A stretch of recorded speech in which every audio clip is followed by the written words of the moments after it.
Hello everyone, welcome back to our channel Learning Hub. In our previous class of this chapter, we learned about the type of forces. There are two type of forces, contact forces and the non-contact forces. In contact forces, the subparts are muscular forces and frictional force. And non-contact force में क्या क्या आता है हमारा gravitational force, electrostatic force and the magnetic force. These are the type of forces. Okay, so and today we learn about the concept pressure. Pressure क्या होता है? You have learnt in class 7th that strong winds during a storm or a cyclone can blow away even the rooftops. मतलब ये हमने देखा है कि जब भी तेज़ हवा आती है, आंधी आती है, तूफान आता है, तो उसमें क्या होता है, जो रूफ टॉप होता है वो भी क्या हो जाता है, उड़ जाता है, हवा के साथ ही ब्लो अवे हो जाता है. You also learn that winds and cyclones are caused by the differences in air pressure. Means जो विंड्स आ रही हैं या साइक्लोन आ रहे हैं वो किसकी वजह से आ रहे हैं, जो एयर प्रेशर आ जाता है, मतलब एयर प्रेशर के बीच में जो डिफरेंस अराइज हो जाता है दोनों का, उसकी वजह से जो है ये साइक्लोन्स जो अराइज होते हैं. Is there any relation between the pressure and force? क्या कोई रिलेशन है प्रेशर एंड फोर्स के बीच में? Let us find out. Okay, try to push a nail into a wooden plank by its head. ये कह रहा है कि अगर हम नेल को, ये जो हेड होता है, अगर हम इस नेल को इस तरीके से, ये हमारे पास क्या है, एक नेल है, ये क्या है, नेल है. अगर हम इस नेल को इस साइड से एक वुडन के अंदर क्या करेंगे, प्रेस करेंगे, मतलब उसके अंदर डालेंगे, तो यहाँ से ये इजीली अंदर जाएगी या इस पॉइंटेड एरिया से इजीली अंदर जाएगी. Try to push a nail into wooden plank by its head. मतलब ट्राई करो एक वुडन नेल को उसके हेड से डालने में. Did you succeed? तो क्या आप सक्सीड हो जाएंगे. Try now to push the nail by the pointed end. अब ये कह रहा है कि अब दूसरी तरफ से ट्राई करो कि अब पॉइंटेड एंड से उसको ट्राई करो डालने के लिए. Could you do it this time? तो क्या आप इस टाइम इसको कर पाएंगे? यस. जब हम उसको पॉइंटेड एंड से कर रहे हैं, वुड के अंदर पॉइंटेड एंड से हम उसको डाल रहे हैं, तो इजीली क्या होगी, अंदर चली जाएगी, क्योंकि उस टाइम पे उसका सरफेस एरिया क्या है, कम है. Try cutting vegetables with a blunt knife and then with a sharp knife, which is easier. Do you get the feeling that the area over which the force is applied, for example the pointed end of the nail, plays a role in making this task easier? The force acting on a unit area of a surface is called pressure. इसने क्या बोला, pressure क्या होता है, pressure is force upon में area. Means एक unit area के ऊपर जो फोर्स लग रहा है, that force is known as a pressure. एक यूनिट एरिया पर, यूनिट एरिया मतलब स्मॉल एरिया पर जो फोर्स लग रहा है, that force is known as a pressure. और यहाँ से अब हमें क्या चीज़ें मिल रही हैं, प्रेशर जो है वो डायरेक्टली प्रोपोर्शनल होगा किसके, फोर्स के. मीन्स जितना फोर्स इंक्रीज होगा उतना ही हमारा प्रेशर भी इंक्रीज होगा. ये चीज़ याद रखनी है, जितना फोर्स इंक्रीज होगा उतना ही हमारा प्रेशर भी इंक्रीज होगा. और एरिया क्या है, इन्वर्सली प्रोपोर्शनल है, right. Area is the inversely proportional of pressure. जितना एरिया इंक्रीज होगा प्रेशर उतना ही डिक्रीज होगा. जितना एरिया इंक्रीज होगा प्रेशर उतना ही डिक्रीज होगा.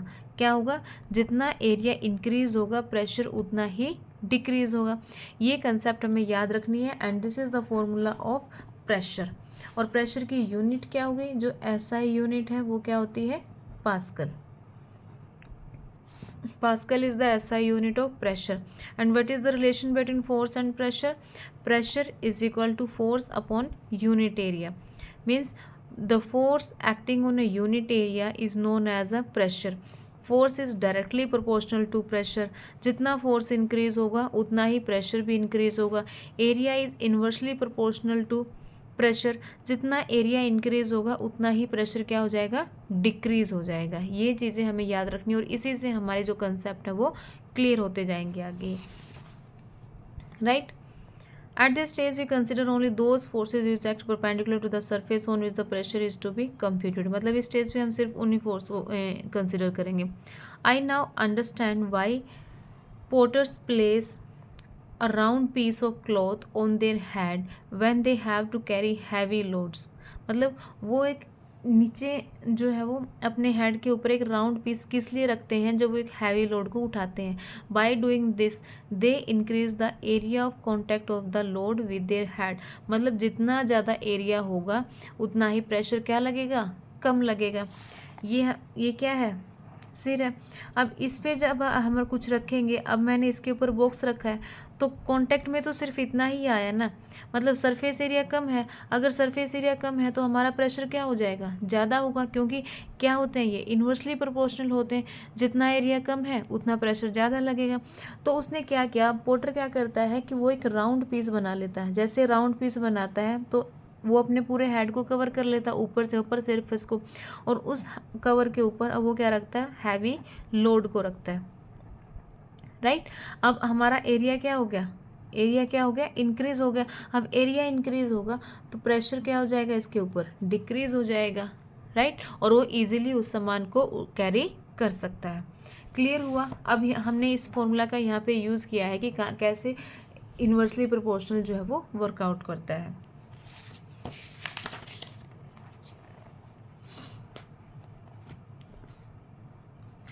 Note that the area is in the denominator in the above expression. Area क्या है, डिनोमिनेटर में है, मतलब नीचे है। So the smaller the area larger the pressure on a surface for the same force. मतलब जितना ज़्यादा एरिया स्मॉल होगा उतना ज़्यादा प्रेशर जो है उसके ऊपर लगेगा for the same force. The area of the pointed end of the nail is much smaller. अब जो पॉइंटेड एंड का एरिया है वो बहुत स्मॉल होता है then that of its head. The same force therefore produces a pressure sufficient to push the pointed end of the nail into the wooden plank. I hope ये भी आपको clear हो गया होगा। Can you explain now why shoulder bags are provided with broad straps and not with a thin strap. Means जो shoulder bag होते हैं, पिठू bag हम देख सकते हैं या कोई और शोल्डर बैग हो सकता है, इनकी स्ट्रिप क्या होती है, वाइड होती है। मतलब इनकी स्ट्रिप जो है वो वाइड क्यों होती है as compare to the thin strip, इनकी स्ट्रिप ये क्यों नहीं होती है। अब वही कंसेप्ट आप दोबारा से यूज़ करेंगे। ब्रॉडर स्ट्रिप का क्या है, एरिया क्या है, लार्ज है, मतलब ज़्यादा है। एरिया ज़्यादा होगा तो प्रेशर क्या हो जाएगा, डाउन चला जाएगा। और यहाँ पे थिन स्ट्रिप है, इसका एरिया क्या है, स्मॉल है, इसलिए प्रेशर इसके ऊपर क्या लगेगा, ज़्यादा लगेगा। और हमें ज़्यादा फोर्स लगाने की ज़रूरत पड़ेगी किसके ऊपर, जब हम एक थिन स्ट्रिप वाले बैग को कैरी करेंगे as compare to the wide strip bag. इसलिए जो शोल्डर बैग होते हैं उनके ऊपर ब्रॉड स्ट्रिप लगी हुई होती है। And why the tools meant for cutting and piercing always have sharp edges. Do liquids and gases also exert pressure, does it also depend on the area. क्या liquid और जो गैसेज होते हैं क्या उनके ऊपर भी प्रेशर एक्ट करता है, क्या वो भी डिपेंड करते हैं एरिया के ऊपर। Let us find out. जो लिक्विड के ऊपर प्रेशर लगता है that is known as the fluid pressure. क्या बोलेंगे हम उसको, fluid pressure. Right. Take a transparent glass. अब इसने जो यहाँ पे ये क्वेश्चन पूछा था इसका आंसर हम ये कह सकते हैं कि why shoulder bags are provided with the broad straps. क्यों, to reduce the pressure on it, मतलब प्रेशर को कम करने के लिए ब्रॉडर स्ट्रैप्स जो है वो प्रोवाइड की जाती हैं। Because the pressure and area are the inversely proportional to each other. ये इसका आंसर हो सकता है। Pressure exerted by liquids and gases. अब प्रेशर जो है वो एक्सर्ट किया जाता है लिक्विड एंड गैसेस के through. Take a transparent glass tube और अ प्लास्टिक पाइप। अब हमने क्या लिया, एक ट्रांसपेरेंट ग्लास ट्यूब ली है। Should be about 25 centimetre and its diameter should be 5 to 7 centimetre. Diameter 5 से 7 सेंटीमीटर होना चाहिए और हाइट जो है 25 सेंटीमीटर होनी चाहिए। Also take a piece of thin sheet of good quality rubber से अ रबर बैलून। एक रबर बैलून लिया है जो हमने इसके नीचे टाई अप करना है। Ask one of your friends to pour some water in the pipe. मतलब अब हम ऊपर से क्या कर रहे हैं, पानी इसके अंदर डाल रहे हैं। Does the rubber sheet bulge out. क्या रबर शीट बल्ज करेगी, मतलब फूलेगी। Does the note also the height of the water column in the pipe. और साथ में हमने वाटर कॉलम की हाइट को भी क्या करना है, चेक करना है कि इस ट्यूब के अंदर कितना वाटर है। Pour some more water, observe again and the bulge in the rubber sheet and the height of the water column in the pipe. Repeat this process a few 4 times a few more times. Can you see any relation between the amount of the bubbles in the rubber sheet and the height of the water column in the pipe? तो इसमें क्या होगा, जिसमें जितना पानी होगा उतना ही पानी जो है वो बैलून के ऊपर अपना प्रेशर एक्सर्ट करेगा, राइट। अब इसमें पानी यहाँ तक है तो ये वाला क्या है, कम बल्स आउट करेगा। अब इसमें पानी क्या है, ज़्यादा है, जितना ज़्यादा पानी होगा उतना ही क्या होगा, वो बल्स आउट हो जाएगा।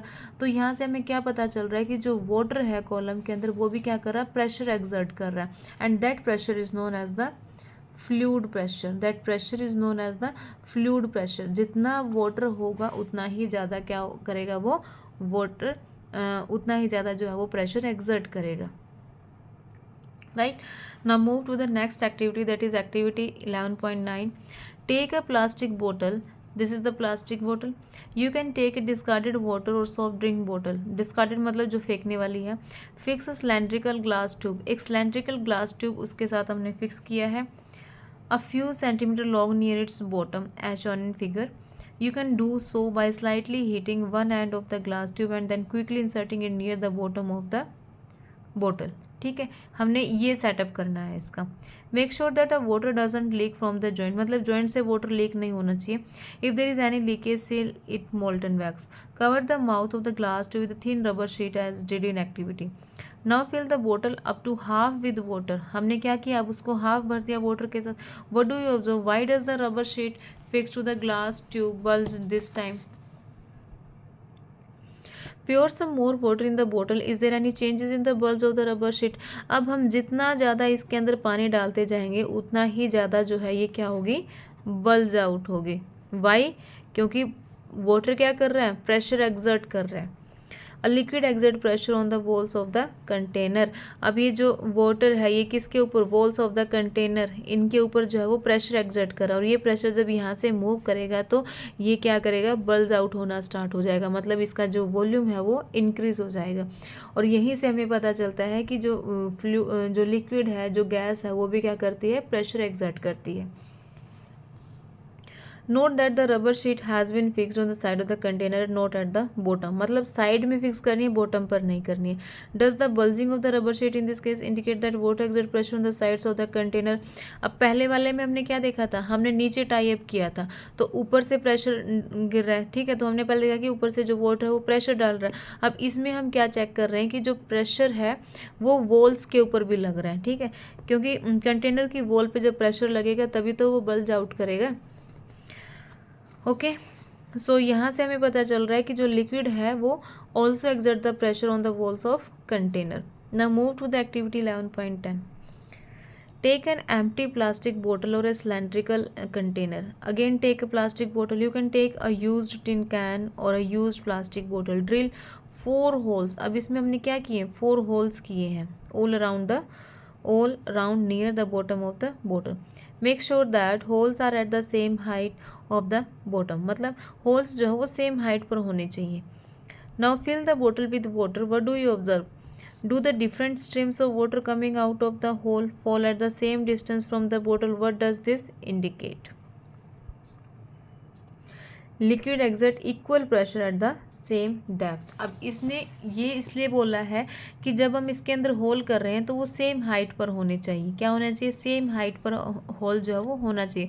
तो इससे हमें क्या पता चलेगा, इसका रिजल्ट क्या निकलेगा कि जो लिक्विड है वो इक्वल प्रेशर एक्सर्ट करता है सेम डेप्थ पे, मतलब यहाँ तक की डेप्थ पे वो सेम एक्सर्ट प्रेशर करेगा। अगर हम होल यहाँ करते हैं तो यहाँ पे जो प्रेशर होगा वो इक्वल होगा।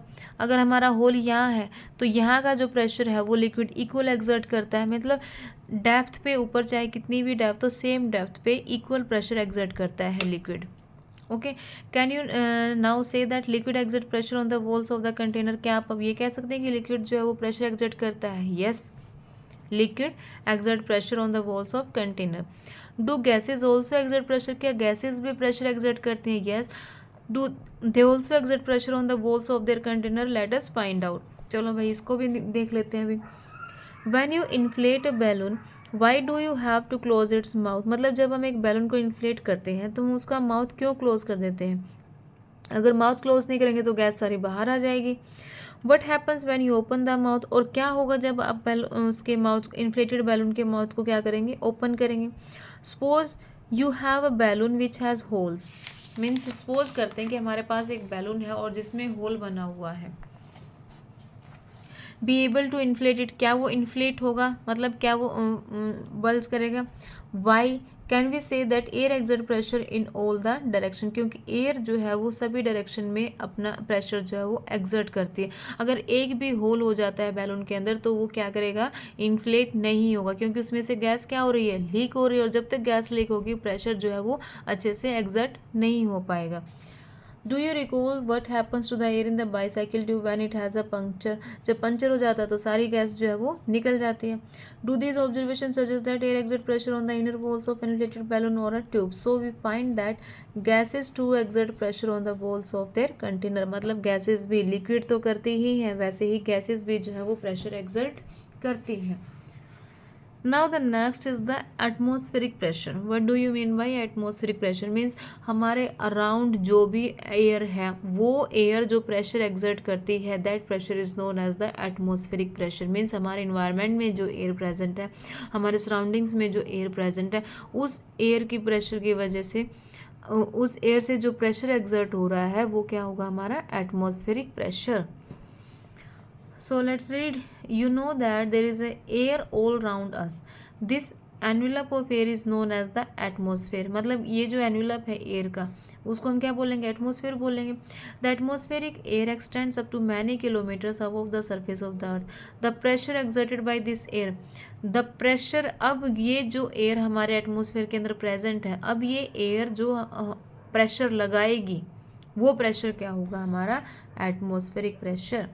We know that pressure is force per unit area. If we imagine a unit area and a very long cylinder standing on it filled with air, then the force of gravity on the air in this cylinder is the atmospheric pressure. ये हमने एक cylinder लिया है, right, इसके अंदर क्या है, पूरा एयर फिल है। नीचे से जो ये प्रेशर एग्जर्ट कर रहा है किस यूनिट एरिया के ऊपर, वो हमारा क्या होगा, एटमोस्फेरिक प्रेशर होगा। Atmospheric pressure is the force of gravity on air in a column of unit area. ये ठीक है।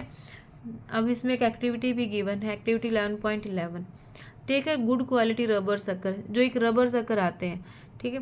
It looks like a small rubber cap, small rubber cap भी होती है। Press it hard on a smooth plane surface, जब हम उसको smooth plane surface के ऊपर लगाते हैं तो क्या हो जाता है, इजीली उसके साथ क्या हो जाता है, अटैच हो जाता है। और जब हम उसको रिमूव करते हैं, उसकी हम पुलिंग करेंगे तो वो नहीं हो पाएगा, जब तक वो उसका इसके अंदर का प्रेशर ओवरकम नहीं होगा, मतलब जब तक हम इसके अंदर से प्रेशर के अलावा ज़्यादा प्रेशर एक्सर्ट इसके ऊपर नहीं करेंगे तब तक ये पुलिंग नहीं होगा, मतलब तब तक ये सरफेस से अलग नहीं होगा। Press it hard on a smooth, does it stuck to the surface, stuck तो हो जाएगा। Now try to pull it off the surface, can you do it. When you press the sucker, जब हम sucker को press करेंगे, most of the air between its cup and the surface escapes out, मतलब जो air है cup के बीच में और सरफेस के बीच में वो एस्केप हो जाएगी। The sucker sticks to the surface, अब सकर जो है वो चिपक जाएगा उसके साथ, because the pressure of the atmospheric act on it, क्योंकि उसके ऊपर क्या एक्ट कर रहा है, एटमोस्फेरिक प्रेशर एक्ट कर रहा है। टू पुल द सकर, अब जब हम सकर को पुल करेंगे, निकालेंगे, तो इतना फोर्स हमें लगाना पड़ेगा ताकि जो फोर्स जो है वो ओवरकम हो सके, मतलब जितना एटमॉस्फेरिक प्रेशर उसके ऊपर लग रहा है उस एटमॉस्फेरिक प्रेशर से ज़्यादा प्रेशर हमें वहाँ पे लगाना पड़ेगा, तभी जाके हम उसको वहाँ से एस्केप कर सकते हैं, मतलब उसको निकाल सकते हैं। This activity might give you an idea about the magnitude of the atmospheric pressure. In fact it would not be possible for any human being to pull the sucker off surface if there were no area at all between the sucker and the surface. Does it give you an idea how large the atmospheric pressure is? Sorry. If the area of my head were 15 centimeter into 15 centimeter, how much force air will exert on my head? अगर मेरे area का है surface जो है area कितना होगा 15 centimetre into 15 centimetre, तो कितना फोर्स लगेगा मेरे हेड के ऊपर। The force due to the air in the column of the height of the atmospheric pressure and the area is nearly, किसके equal, is nearly equal to the force of gravity on an object of mass 225 kg। ठीक, और अगर इसको Newton में देखें तो कितना हो जाएगा 2250 newton. The reason we are not crushed under, और यही रीज़न है कि हम क्रस्ड नहीं होते हैं under the force of gravity, is that the pressure inside our bodies is also equal to the atmospheric pressure and balances the pressure from the outside. Means हमारी body के अंदर जो प्रेशर है वो एटमोस्फेरिक प्रेशर के equal होता है और वो बाहर की ग्रेविटी के साथ उसको बैलेंस करके रखता है, इसलिए हम इतनी ज़्यादा ग्रेविटी के अंदर क्रश नहीं होते हैं। यही रीज़न है कि जो हमारी बॉडी का प्रेशर है और बाहर का जो प्रेशर है वो क्या है, इक्वल है। Right, so this is all about the pressure. और ये हमें याद रखना है कि प्रेशर का और फोर्स का क्या रिलेशन होता है। Pressure is directly proportional to force and inversely proportional to area. जितना कम एरिया होगा उतना ज़्यादा प्रेशर लगेगा, जितना ज़्यादा एरिया होगा उतना ही कम प्रेशर लगेगा। राइट, और जितने भी क्वेश्चन अराइज होते हैं वो सारे इसी कंसेप्ट पे होते हैं। और एसआई यूनिट क्या है इसकी, pascal. So today we complete this chapter force and pressure, and stay tuned for the next more chapters of this series. Thank you.